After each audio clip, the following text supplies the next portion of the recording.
what we have explained in previous videos was the basic idea of quadratic equations. Now, some people would say there's the AC method or the AD method, and I gotta be honest with you, I've never used them actually, and I managed to go through a lot of in my math career without knowing those methods. So suppose we have, for instance, this equation. Suppose we have 2x squared minus 7x minus 1. If we were to use the normal factorization method, right?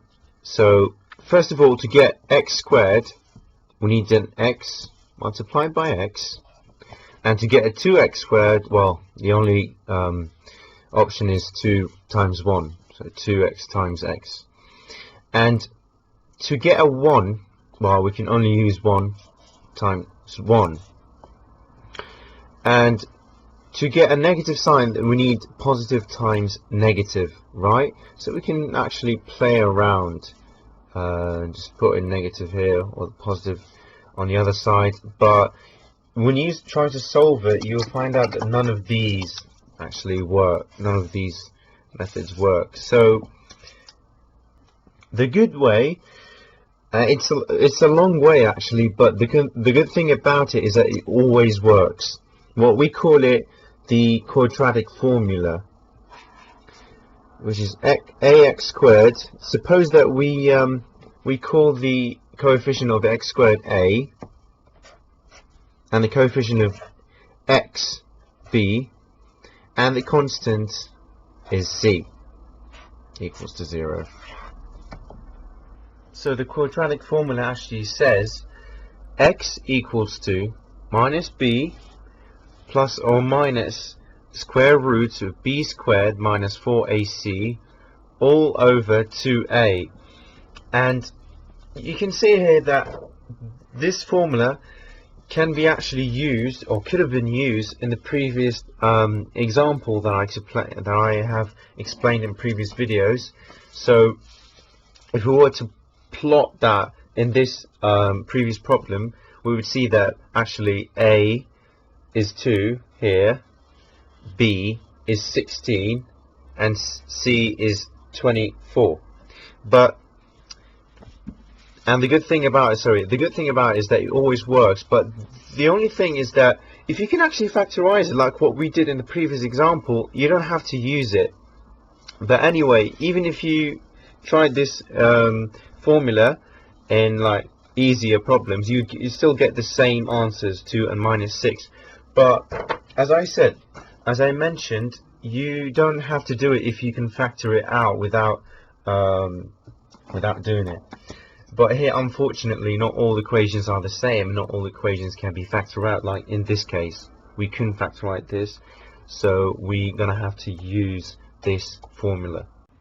So going back to our original equation,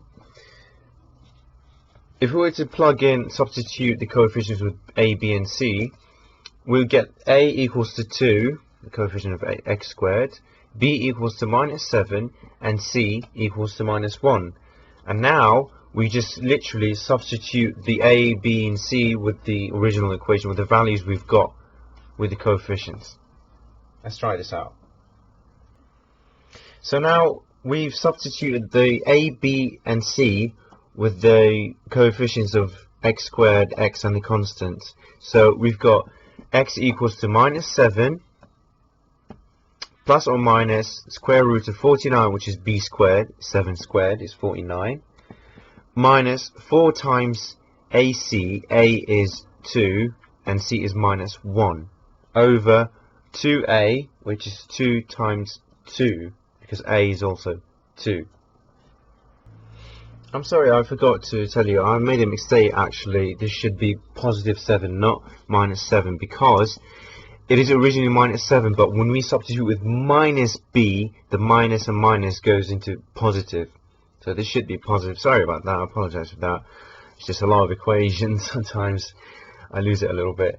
So what we do is just simplify this. So 7 plus minus the square root, minus 4 times 2 is minus 8, Minus 8 times minus 1 is positive 8, and the denominator is 2 times 2, which is 4. So basically I will just simplify it more. Sorry about that, running out of space. So x equals to 7 plus or minus square root of 49 plus 8 is 57 over 4. And that's your final answer, but you can actually simplify it, just put it a little bit neater.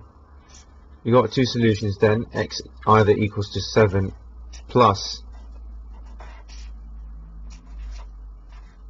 square root of 57 over 4, or x equals to 7 plus minus 57 over 4. We just do it in a surd form. So you can use the calculator to get a decimals if you want, but that's actually the final answer.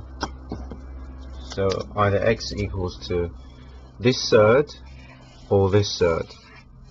As I said before, you can actually use these formula even in previous questions, but if you can factor it out like we did last time, you don't have to use it because it's a long way. But the good thing about it is it always works. Always. If you substitute this value with the x here, you get 0. And that's the final answer.